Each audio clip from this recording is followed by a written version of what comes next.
กหนองนานะคะฝนถล่มโคกหนองนานะคะ มาดูที่ลานปลูกกันนะคะ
ป้าดา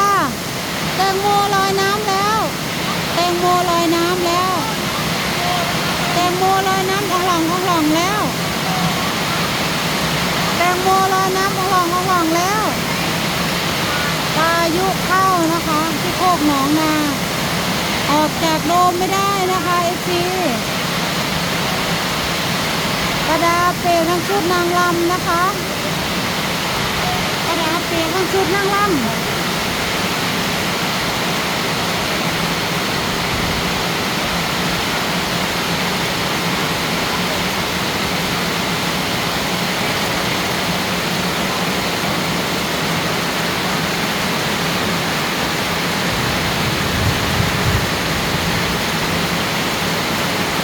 ตกแบบ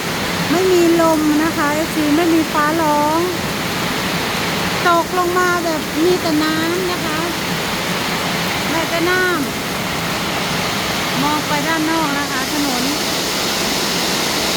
น้ำท่วมนะคะน้ำมาจากด้านบนนะคะไหลลงไปเรื่อยๆนะคะจนถึงท่อนะคะท่อด้านล่างก็ระบายไปเรื่อยๆนะคะระบายลงไปเรื่อยๆ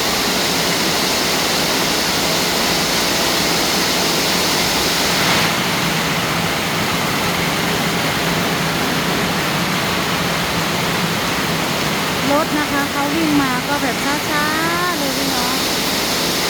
ค่ะ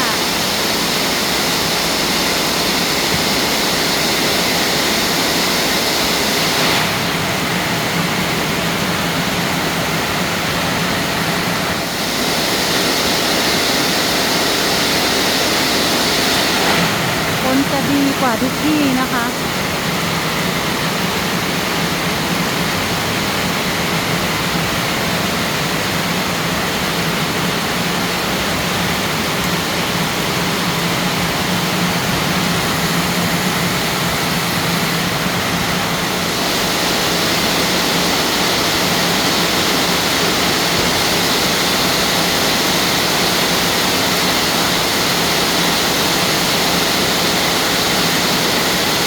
ฝ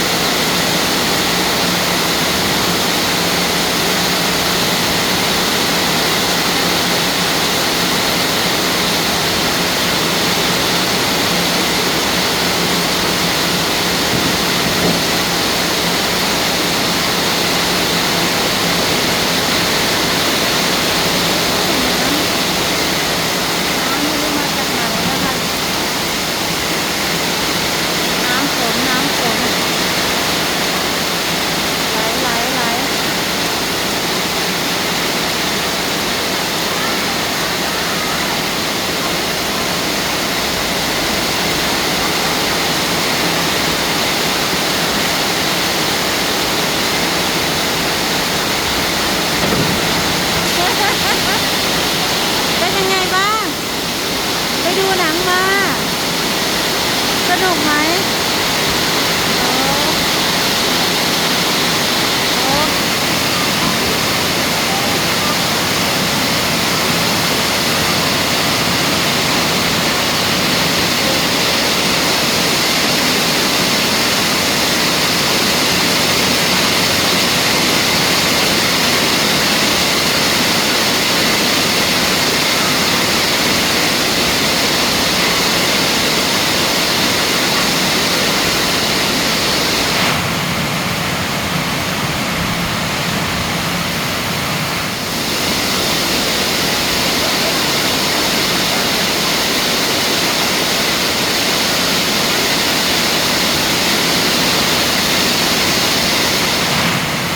โอ้มีจะไปไหนไปดูน้ำ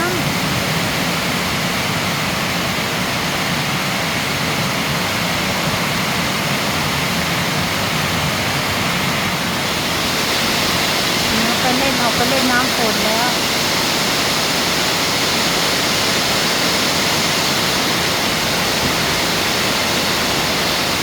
บอกให้น้องหมิวเอาแตงโมมาหน่อยเอาแตงโมมาแตงโมปิดมาเลย